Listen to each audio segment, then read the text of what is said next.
When we last saw this Apple IIGS, we unboxed it, we took a look inside, and saved it from certain doom by removing its old CMOS battery.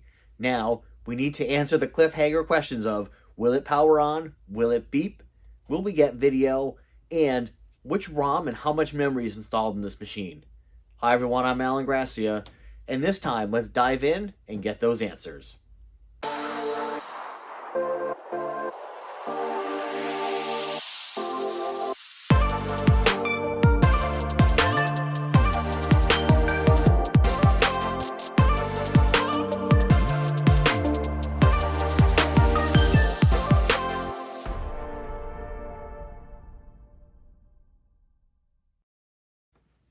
Okay, we've got to deal with some facts first.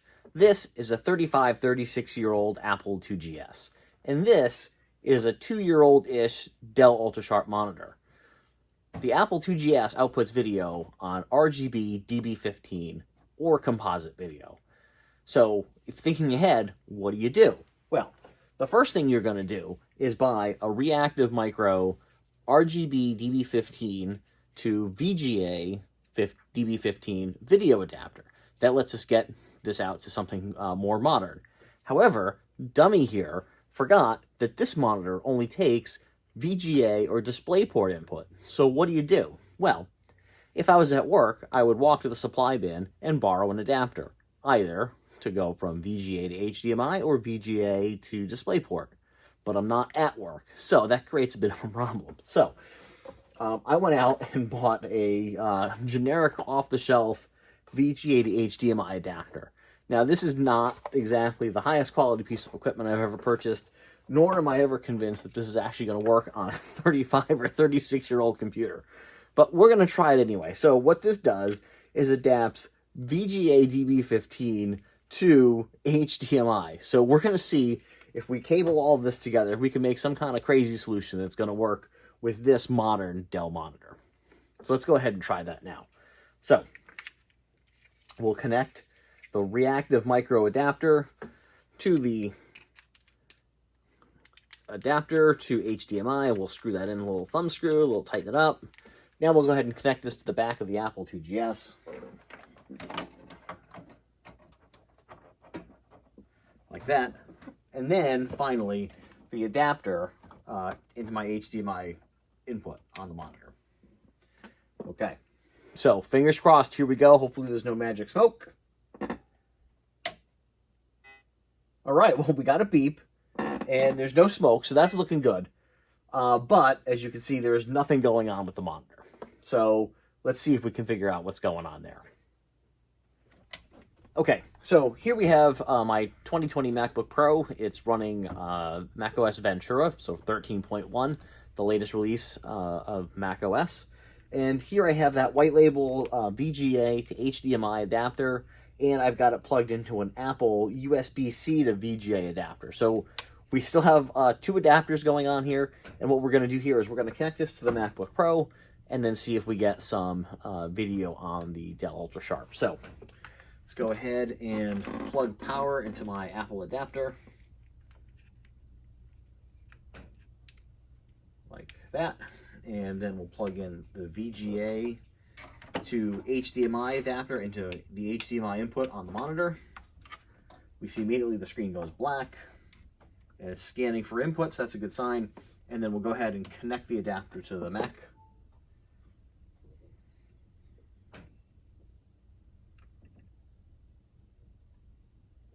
And there we go. Okay, so now we have the 2020 MacBook Pro going through Dongle Town here to the VGA to USB-C adapter, and then off into the HDMI adapter, which is then going up to the Dell Ultrasharp. So we can see that the adapter does work. Actually, both of the adapters work, but there is still something going on with the Apple IIGS. So let's see if we can figure out what specifically is going on here, and maybe there's a spec mismatch where syncs are not in tolerance.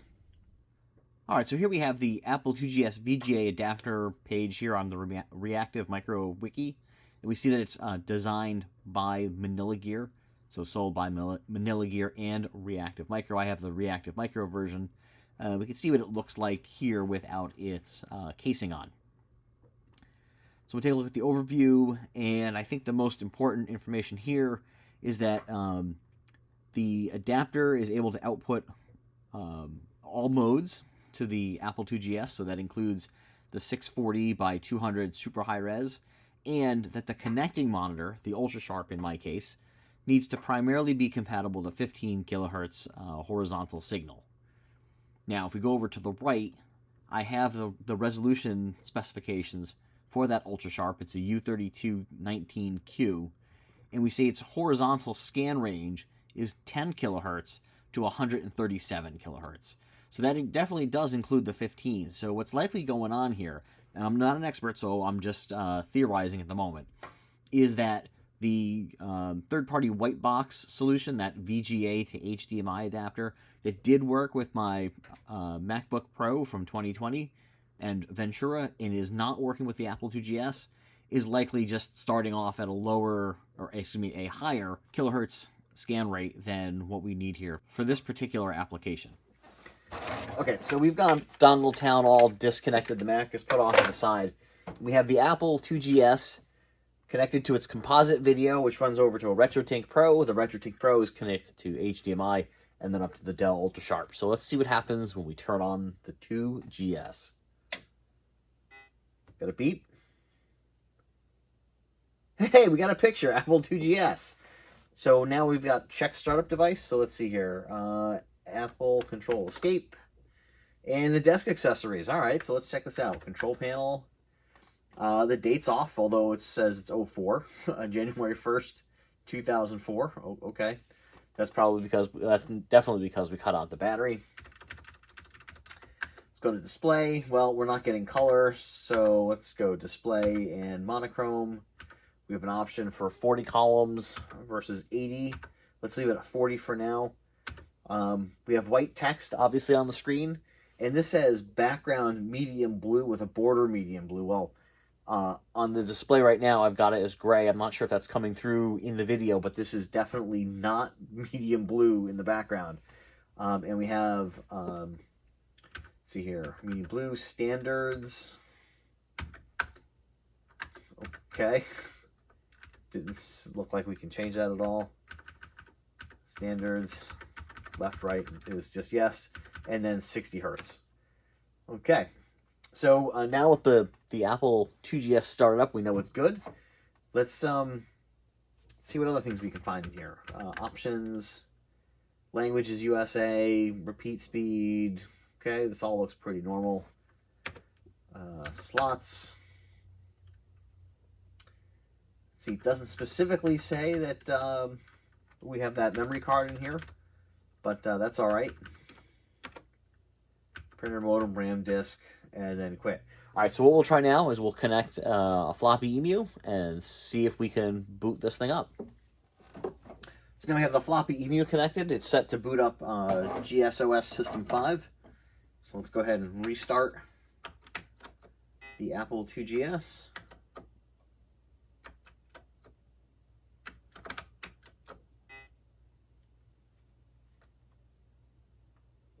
Apple IIGS, and we're booting up GSOS.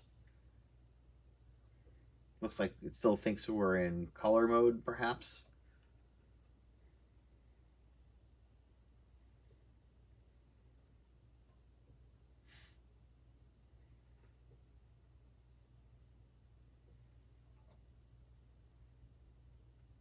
Booting up even off of virtual floppies still seems to take a long time.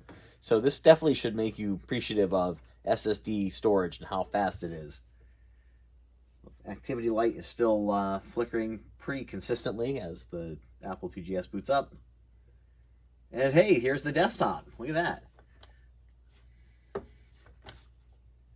And about the final, let's go to control panel first. See if we can clean us display up a little bit. All right, general. I don't need that. Oh, here we go, monitor. All right, so type is color. Let's make it monochrome. Yeah, that's a little easier to read.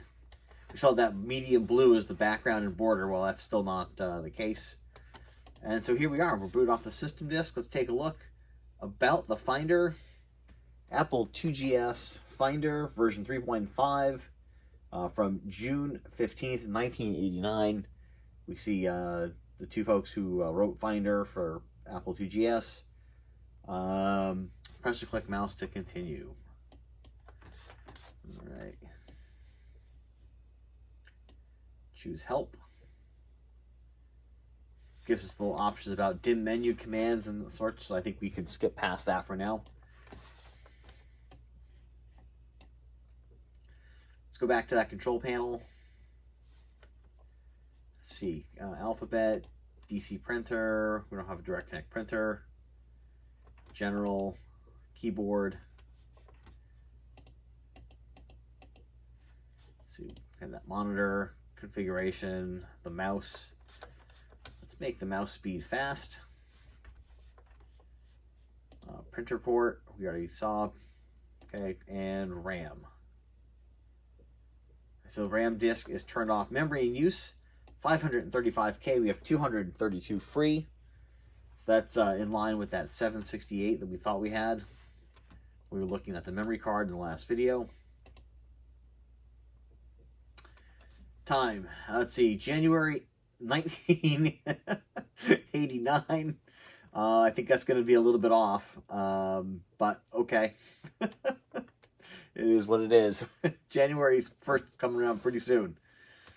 And we can see here I've gone ahead and rebooted the Apple IIGS. So now we're booted off of System Software 601, which is kind of interesting because they refer to this as Apple IIGS GSOS System 601. Very similar to Macintosh of the day, or in the same vintage and time frame, where they refer to as Mac OS System 6 as well. So coming out around the same time, they refer to it as System 6. The same colors and sort of schemes in that UI. When this Apple IIGS is in monochrome mode, obviously the Macintosh, early Macintosh Classic, SE, those sorts of things were only black and white, where this had color capability. We also see here, so System Software 601, and total memory available, very Macintosh-esque, if you will. Total memory available, 768K. So that confirms that the Apple IIGS itself has the 256K on board, plus that Applied Engineering GS RAM card has another 512 on board. So that confirms that. So I think we've answered all the questions that we wanted to answer with this video. Does it power on? Yes, it does. Does it boot? Most certainly does. What ROM version is in here? Version 01. We saw that on the splash screen when it started up. And 768K of RAM on board this machine. So where do we go from here in this sort of welcome home-a-thon, if you will, for the Apple IIGS? A couple things I'd like to do. One, I do have disk drives for this Apple IIGS. I have a 3.5-inch Unidisk, which is what the Floppy EMU is emulating at the moment. I also have an Apple 5.25-inch disk drive. It's in that sort of same Snow White stylized look and feel. So those are the two floppy drives that would typically go with an Apple IIGS. I wanted to order some adapters and cables to see if we can get this converted from composite monochrome to RGB color, upscaled so we can get them going on this HDMI Dell UltraSharp.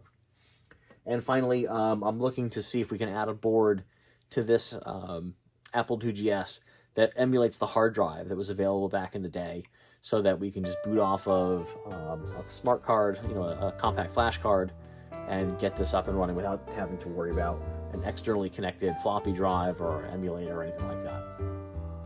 So with that said, we'll bring episode 2 of this Apple IIGS Welcome Home-a-thon to a close. Really appreciate all the views on the last video. Appreciate you guys liking and subscribing, clicking the bell gizmo thing, so that you're notified of the next episode in this series. So with that, thank you very much, and thanks for watching.